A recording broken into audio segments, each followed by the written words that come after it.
नमस्कार, एक बार फिर आपका स्वागत है सक्सेस विद सागर पर। अर्थव्यवस्था के 3 वीडियोस आप इससे पहले देख चुके हैं, जिसमें हमने अर्थव्यवस्था, अर्थशास्त्र का वर्गीकरण और अर्थव्यवस्था के क्षेत्रों का अध्ययन किया। आशा करता हूँ वो सब आपको अच्छे से समझ में आया होगा। इस वीडियो लेक्चर का जो टॉपिक है वो है अर्थव्यवस्था का वर्गीकरण। अर्थव्यवस्था का स्वरूप या अर्थव्यवस्था का वर्गीकरण, इंग्लिश में कह सकते हैं नेचर और क्लासिफिकेशन ऑफ इकोनॉमी। एक इम्पोर्टेंट टॉपिक है, यहाँ से कई बार प्रश्न आता है और यहाँ हम कई प्रकार से अर्थव्यवस्थाओं के अलग अलग स्वरूपों के बारे में बात करेंगे, उनको समझेंगे। तो चलिए शुरू करते हैं।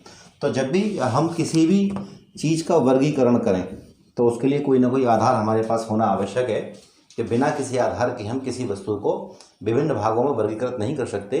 तो इसी प्रकार हम किसी भी अर्थव्यवस्था का स्वरूप कैसा है या किसी भी अर्थव्यवस्था को किस प्रकार से वर्गीकृत किया गया है, उसके लिए कई सारे आधारों का प्रयोग करते हैं। तो देर न करते हुए शुरू करते हैं। तो इसका टॉपिक है अर्थव्यवस्था का स्वरूप या अर्थव्यवस्था का वर्गीकरण। मैं देख लेता हूँ फोकस आउट तो नहीं है, ठीक है, चलिएगा।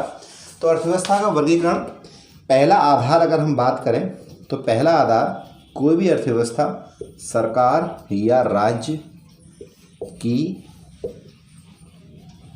भूमिका के आधार पर कैसी कैसी अर्थव्यवस्था हो सकती है। यानी कि किसी भी देश की अर्थव्यवस्था में उस देश की सरकार, राज्य को भी हम सरकार ही मान लेते हैं। अगर आपने पॉलिटी एंड कॉन्स्टिट्यूशन पढ़ा है तो राज्य का मतलब यही है कि वो शक्तियां जो किसी भी राज्य या देश को चलाती हैं। तो उस अर्थव्यवस्था में राज्य या सरकार की भूमिका कैसी है, इस आधार पर अर्थव्यवस्था 3 प्रकार की होती है। पहली अर्थव्यवस्था होती है पूंजीवादी अर्थव्यवस्था। पूंजीवादी अर्थव्यवस्था, ये सब आपने पढ़ा होगा बेसिक, थोड़ा सा और इनके डिटेल में बात करेंगे। दूसरी होती है समाजवादी, या इसी का एक नाम होता है साम्यवादी अर्थव्यवस्था। समाजवादी या साम्यवादी अर्थव्यवस्था, डिटेल में बात करेंगे इनके आगे। तीसरी अर्थव्यवस्था होती है मिश्रित अर्थव्यवस्था। मिश्रित अर्थव्यवस्था, तो सबसे पहला आधार क्या था, सरकार या राज्य की भूमिका के आधार पर अर्थव्यवस्था कितने प्रकार की, 3 प्रकार की, पूंजीवादी, समाजवादी या साम्यवादी और मिश्रित अर्थव्यवस्था। इनके बारे में डिटेल चर्चा बाद में करेंगे कि पूंजीवादी है तो क्यों है, समाजवादी या साम्यवादी है तो क्यों है, मिश्रित है तो क्यों है। चूँकि भारत की अर्थव्यवस्था वर्तमान में मिश्रित है, किसी समय पर समाजवादी हुआ करती थी सन 90 से पहले, तो ये अब मिश्रित क्यों है, तब समाजवादी क्यों थी, समाजवादी से मिश्रित में चेंज करने के पीछे क्या कारण थे, इसके लिए हम अलग से वीडियो में बात करेंगे। चूँकि इंपॉर्टेंट चीज़ें हैं, इनका कॉन्सेप्ट समझना आवश्यक है, इसलिए इनका डिटेल चर्चा बाद में करेंगे। दूसरा आधार आपका होता है विभिन्न क्षेत्रों की भूमिका के आधार पर। विभिन्न क्षेत्रों की भूमिका के आधार पर अर्थव्यवस्थाएं फिर 3 प्रकार की होती है, मैं यहीं लिख देता हूँ। पहली अर्थव्यवस्था जिसका नाम है कृषक अर्थव्यवस्था या कृषि अर्थव्यवस्था। कृषि अर्थव्यवस्था, जैसा कि नाम से समझ में आ रहा है, ज़्यादातर एक्टिविटी काय के अंतर्गत होती है, कृषि के अंतर्गत। किसी भी देश में अगर ज़्यादातर एक्टिविटीज़ कृषि आधारित हैं तो वो अर्थव्यवस्था कैसी कहलाएगी, कृषि अर्थव्यवस्था। डिटेल में चर्चा करेंगे बाद में इसकी। दूसरी अर्थव्यवस्था होती है औद्योगिक अर्थव्यवस्था। औद्योगिक अर्थव्यवस्था, और तीसरी होती है सेवा अर्थव्यवस्था। सेवा अर्थव्यवस्था, देखिएगा मैंने इससे पहले वाले वीडियो में अर्थव्यवस्था के क्षेत्र बताए थे। पहला क्षेत्र होता है प्राथमिक क्षेत्र, जो ज़्यादातर कृषि संबंधित होता है। दूसरा क्षेत्र, द्वितीयक क्षेत्र क्या बताया था, औद्योगिक क्षेत्र होता है। तीसरा क्षेत्र कौन सा होता है, सेवा क्षेत्र। तृतीयक के अलावा चतुर्थक और पंचक क्षेत्र की बात भी की थी, लेकिन वो भी सेवा से जुड़े हुए थे। तो इसी प्रकार से किसी भी क्षेत्र की भूमिका के आधार पर अर्थव्यवस्थाओं का वर्गीकरण इस प्रकार किया जाता है। तो आपने देखा 2 प्रकार से अर्थव्यवस्थाओं को मैंने बांटा है। एक बांटा है सरकार या राज्य की भूमिका के आधार पर, पहली जिसमें पूंजीवादी, दूसरी समाजवादी या साम्यवादी, तीसरी मिश्रित अर्थव्यवस्था। दूसरा मैंने बांटा है विभिन्न क्षेत्रों की भूमिका के आधार पर, तो इसमें 3 प्रकार है, कृषि अर्थव्यवस्था, औद्योगिक अर्थव्यवस्था और सेवा अर्थव्यवस्था। अब बात करते हैं तीसरे टाइप की। तीसरे किस आधार पर अर्थव्यवस्था का वर्गीकरण किया जाएगा तो देखिएगा, चूँकि बोर्ड इतना बड़ा नहीं है कि सारी चीज़ें एक बार में आ जाएं, तो मुझे साफ करना पड़ेगा। चलिए, तो तीसरा जो आधार है, दो आधार आपको समझ में आएंगे। पहला, सरकार या राज्य की भूमिका के आधार पर 3 प्रकार की, पूंजीवादी, समाजवादी या साम्यवादी और मिश्रित अर्थव्यवस्था। दूसरा आपने देखा, विभिन्न क्षेत्रों की भूमिका के आधार पर, वहाँ 3 प्रकार की, सेवा अर्थव्यवस्था, औद्योगिक अर्थव्यवस्था या कृषि अर्थव्यवस्था। तीसरा टाइप है विकास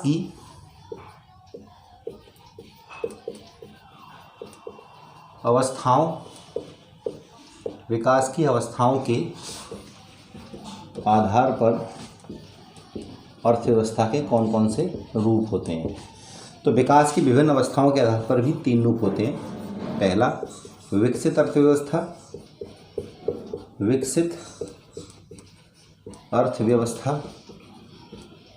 दूसरी होती है विकासशील अर्थव्यवस्था,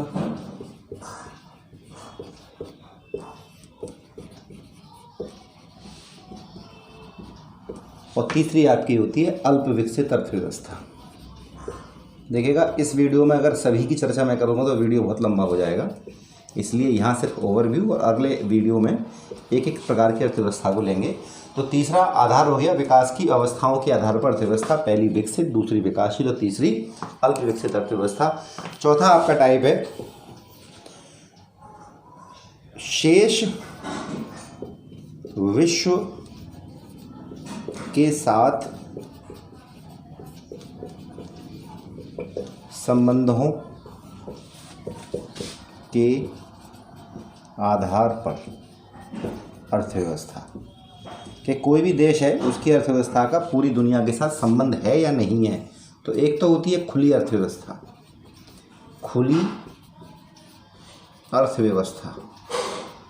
दूसरी होती है बंद अर्थव्यवस्था। कोई देश है आयात भी करता है, निर्यात भी करता है, वस्तुओं और सेवाओं को बाहर से मंगाता भी है और बाहर देता भी है, तो अर्थव्यवस्था कैसी होती है? खुली। कोई देश है जो ना तो इंपोर्ट करता है ना एक्सपोर्ट करता है, दोनों ही चीज़ें नहीं करता, ना ही एक्सपोर्ट करता है ना ही इंपोर्ट, तो वो कैसी कहलाती है? बंद अर्थव्यवस्था। अगले वीडियो में चर्चा करेंगे डिटेल में। पांचवा टाइप जो आप देखेंगे वो देखेंगे नियोजन के आधार पर, नियोजन कहते हैं प्लानिंग से। नियोजन जो शब्द है वो क्या है? प्लानिंग के आधार पर। तो प्लानिंग के आधार पर अर्थव्यवस्था 2 प्रकार की, नियोजित अर्थव्यवस्था,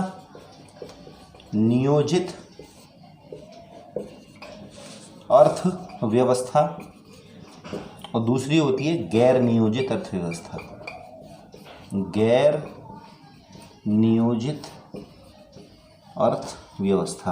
देखिएगा, कुछ अर्थव्यवस्थाएं, ज़्यादातर अर्थव्यवस्थाएं दुनिया में कैसी हैं जिनमें विकास कैसे किया जाता है? प्लान बना के विकास किया जाता है। जैसे हमारे यहाँ आपने देखा होगा कि वर्ष 2017 से पहले क्या चलता था?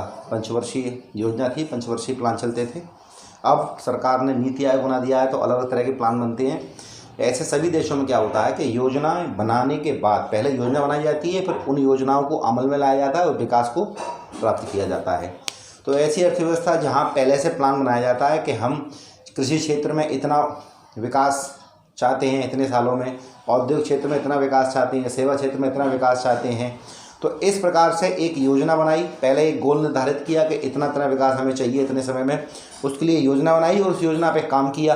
तो ऐसी अर्थव्यवस्था कैसे कहलाएगी? नियोजित अर्थव्यवस्था, प्लान्ड इकोनॉमी, कि जहाँ पहले से प्लानिंग कर ली गई है और प्लानिंग के आधार पर काम हो रहे हैं। कुछ अर्थव्यवस्थाएं दुनिया में आज भी ऐसी हैं, अफ्रीकी महाद्वीप में काफ़ी सारी अर्थव्यवस्थाएं ऐसी हैं जहाँ कोई प्लान नहीं है, वहाँ सरकार है और ना है बिल्कुल बराबर है, होना सरकार का ना होना बिल्कुल बराबर है। नाइजीरिया, कांगो, नाइजर, चाड ऐसे कंट्री हैं जहाँ बहुत ज़्यादा ये आतंकवाद से ग्रसित कंट्री हैं और यहाँ प्रॉपर सरकारें काम नहीं करती हैं, तो यहाँ कोई भी विकास की योजना नहीं होती है। तो ऐसी अर्थव्यवस्थाएं जहाँ कोई प्लानिंग नहीं है उन्हें क्या कहते हैं? गैर नियोजित अर्थव्यवस्था कहते हैं।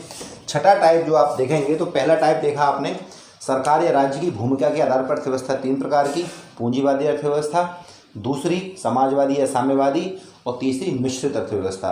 दूसरा आपने देखा विभिन्न क्षेत्रों की भूमिका के आधार पर 3 प्रकार की, कृषि अर्थव्यवस्था, औद्योगिक अर्थव्यवस्था और तीसरी आपकी सेवा अर्थव्यवस्था। तीसरा आपने टाइप देखा विकास की विभिन्न अवस्थाओं के आधार पर, तो या तो विकसित अर्थव्यवस्था होगी या विकासशील होगी या अल्पविकसित होगी।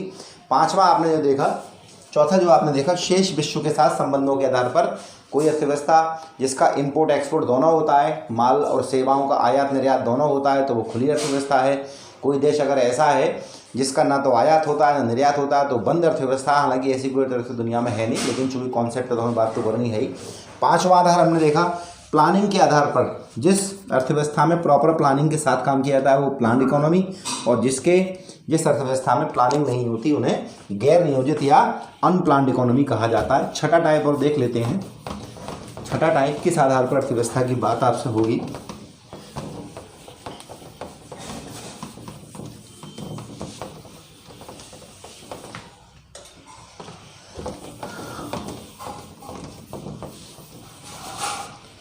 छठा जो आपका टाइप है वो है निर्भरता के आधार पर अर्थव्यवस्था। निर्भरता के आधार पर अर्थव्यवस्था। निर्भरता यानी कि पहली है आत्मनिर्भर अर्थव्यवस्था, दूसरी है परस्पर निर्भर अर्थव्यवस्था, और तीसरी है आश्रित अर्थव्यवस्था। देखिएगा, एक इकोनॉमी ऐसी जो हर क्षेत्र में आत्मनिर्भर है, उसे किसी भी देश से कुछ भी मंगाने की आवश्यकता नहीं पड़ती, वो पूरी तरह से आत्मनिर्भर है। ना तो किसी देश से उसे वस्तुएं मंगानी है, ना ही किसी देश से उसे सेवा लेने की ज़रूरत है। तो ऐसी अर्थव्यवस्था क्या कहलाती है? आत्मनिर्भर अर्थव्यवस्था। यानी कि किसी भी अर्थव्यवस्था के हर क्षेत्र में वो अपने ऊपर ही निर्भर है, किसी और पर निर्भर नहीं है। ऐसी अर्थव्यवस्था दुनिया में कोई नहीं है। चाहे कितना भी विकसित देश हो, कुछ ना कुछ वस्तुएं या सेवाएं दूसरे देशों से मंगाता अवश्य है। आप अमेरिका ले लें, ब्रिटेन ले लें, चाइना ले लें, या आप अपना जापान ले लें, जितने भी विकसित देश हैं ये सब कुछ ना कुछ भारत से है। किसी मतलब कुल मिला के ये है कि सभी चीज़ें इनके पास नहीं है, कुछ चीज़ों को ये मंगाते भी हैं, तो पूरी तरह से आत्मनिर्भर नहीं है। दूसरा टाइप है परस्पर निर्भर अर्थव्यवस्था। ये दुनिया के सभी देश ऐसे ही हैं जो कुछ चीज़ें मंगाते हैं, कुछ चीज़ें ये मंगाते हैं और कुछ वस्तुओं का और सेवाओं को आयात करते हैं, यानी कि एक्सपोर्ट भी करते हैं और इंपोर्ट भी करते हैं, यानी कि एक दूसरे पर निर्भर हैं। कुछ देश ज़्यादा इंपोर्ट करते हैं, कुछ कम इंपोर्ट करते हैं, कुछ देश ज़्यादा एक्सपोर्ट करते हैं, कुछ कम करते हैं, लेकिन कुल मिला के परस्पर निर्भर हैं। ये कुछ वस्तुएं सेवाएं भेजते हैं बाहर, कुछ वस्तुएं सेवाएं मंगाते हैं। तो दुनिया की लगभग हर अर्थव्यवस्था कैसी है? परस्पर निर्भर अर्थव्यवस्था है। तीसरी अर्थव्यवस्था कौन सी है? आश्रित अर्थव्यवस्था है। ऐसी अर्थव्यवस्था जो पूरी तरह से अन्य देशों पर निर्भर हो, पूरी तरह से अन्य देशों पर निर्भर हो, यानी कि इसके अपने यहाँ कुछ भी नहीं होता, सब कुछ मंगाना पड़ता है इसको। तो ऐसी अर्थव्यवस्था आश्रित अर्थव्यवस्था कहलाती है। हालांकि ऐसी अर्थव्यवस्था भी नहीं होती। ज़्यादातर अर्थव्यवस्थाएं कैसी हैं? लगभग सभी परस्पर निर्भर अर्थव्यवस्थाएं, कुछ एक्सपोर्ट करेंगी, कुछ इंपोर्ट करेंगी, ऐसा उनका काम चल जाता है। तो आपने देखा अर्थव्यवस्थाओं को हमने 6 प्रकार से वर्गीकृत किया। पहला, सरकार या राज्य की भूमिका के आधार पर। दूसरा, विभिन्न क्षेत्रों की भूमिका के आधार पर। तीसरा, विकास की विभिन्न अवस्थाओं के आधार पर। चौथा, शेष विश्व के साथ संबंध कैसा है? बंद अर्थव्यवस्था है या खुली अर्थव्यवस्था है? पांचवा, नियोजन के आधार पर कि अर्थव्यवस्था में प्लानिंग होती है या नहीं होती है, तो प्लान्ड इकोनॉमी और अनप्लान्ड इकोनॉमी। और छठा आपने देखा निर्भरता के आधार पर कि आत्मनिर्भर अर्थव्यवस्था है या परस्पर निर्भर है या आश्रित अर्थव्यवस्था है। आशा करता हूँ ये वीडियो लेक्चर आपको अच्छे समझ में आया होगा। अगले वीडियो लेक्चर में हम प्रॉपर बात करेंगे कि पूंजीवादी अर्थव्यवस्था क्या होती है, समाजवादी या साम्यवादी क्या होती है, और मिश्रित क्या होती है, वर्तमान में भारत का स्वरूप कैसा है, क्यों है, इससे पहले कैसा था और क्यों था, इसकी चर्चा अगले वीडियो में। क्योंकि अगर इस वीडियो में ये सब डिटेल में करेंगे तो वीडियो लंबा हो जाएगा। और वीडियो कैसा लगा कमेंट सेक्शन में जरूर बताएं। Thank you.